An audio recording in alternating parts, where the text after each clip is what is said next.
Kumari coastal kitchen. இன்றைக்கி நாம் எலும்பு சூப் எப்படி பண்ணுறதுன்னு பார்க்கலாம். எலும்பு சூப் பண்ணுறதுக்கு ஆட்டுக்கால் எலும்புனாலும் மாட்டுக்கால் எலும்புனாலும் ஒரே செய்முறை தான். இன்றைக்கி நான் 1/2 கிலோ மாட்டுக்கால் எலும்பு எடுத்து வச்சுருக்கேன்.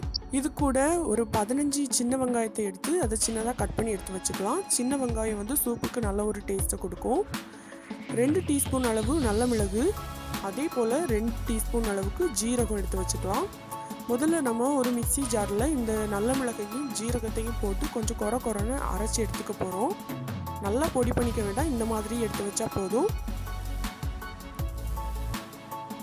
அதோட 1 டீஸ்பூன் அளவுக்கு இஞ்சி பூண்டு விழுது எடுத்து வச்சுக்கலாம்.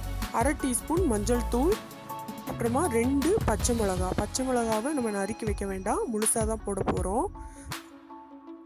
அப்புறம் சூப் பண்ணுறதுக்கு தேவையான அளவுக்கு உப்பு எடுத்து வச்சுக்கலாம். கடைசியாக நம்ம சூப்பில் தூவுறதுக்காக கொஞ்சம் கருவேப்பிலை, அப்புறமா கொஞ்சம் கொத்தமல்லி இலை எடுத்து வச்சுக்கலாம். ஃபஸ்ட்டு நம்ம எடுத்து வச்சுருக்கிற எலும்பை கொஞ்சம் தண்ணியில் மஞ்சள் தூள் சேர்த்து அதை நல்லா கழுவி எடுத்துக்க போகிறோம். ஒரு